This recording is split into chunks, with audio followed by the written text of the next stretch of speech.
This guy calls me up to tell me about a situation that he is going through with a woman that he is seeing or was seeing at this point. He has a problem. Apparently, she is a little bit more clingy than he hoped that she would be after their situation. He tells me it was meaningless, man. We both agreed that it was meaningless, that we were just having a good time, that we were just messing around.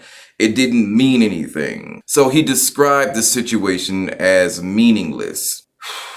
It really bothers me when people say something was meaningless. It was just meaningless fun. They were just meaningless words. It was just meaningless sex. It was just a meaningless good time. I went out there and spent my money on that because I was just having a good time. It didn't mean anything. It was meaningless. Okay, it is impossible for anything to be meaningless. It can be intentionless, but it can't be meaningless. Why? Because the meaning of a particular action or situation is not assigned to that action by the person performing it or the people involved. That's not where things get their meaning from. Meaning is not assigned to anything by your intentions. Do you know where the meaning of something comes from? The meaning of an action, a decision, a behavior, or a situation comes from the things that either have been, are currently being, or will be affected by this decision down the road. Meaning comes from the things that are being affected. They do not come from the intentions of the person performing the action. Let me ask you a question. If you were in a store shopping and you turned a corner too quickly and accidentally hit a vase off the shelf with your shopping cart, and the vase fell to the ground and shattered, would you then say to the store clerk, you know, when I came in here to shop. I didn't come in here to knock over vases. So because I didn't intend to do that, then technically I didn't do that and I'm not going to pay for it. I'll talk to you later.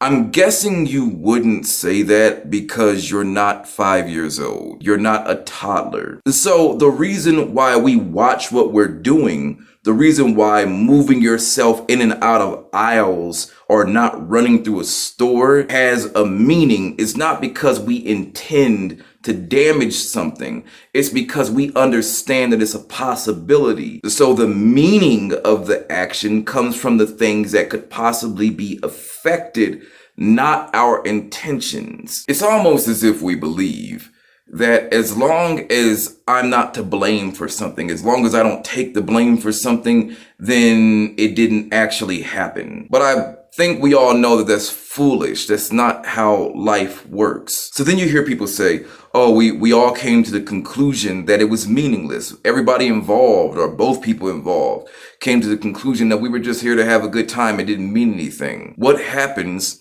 if we both came to the conclusion that it didn't mean anything? We both consented. We both said that this didn't mean anything. We both came to the conclusion that everything was just a good time and that was it. So that's why I'm not taking responsibility for it. I'm off the hook because they agreed just like I did. So what happens when we both consent to it? My question to that is, who in the situation gets to be the adult? Both of you consenting to it is also not what gives a situation meaning or takes it away. The meaning comes from the things that could possibly happen or the things that could possibly be affected if this thing takes place.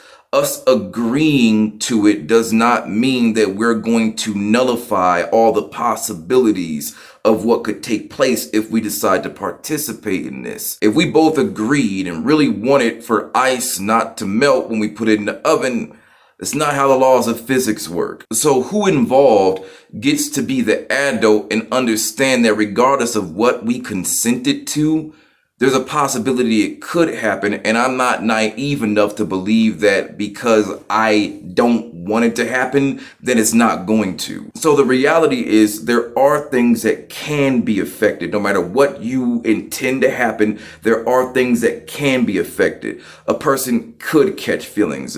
You could conceive a child. You could emotionally damage somebody. You could destroy property. You could cause a disaster if you go out driving recklessly. You could violate somebody who you claim to care for if you do something like this. You could violate a covenant or a relationship. These things, these actions, they get their meaning from the things that could be affected, not your intentions. You don't give them their meanings by what you intend.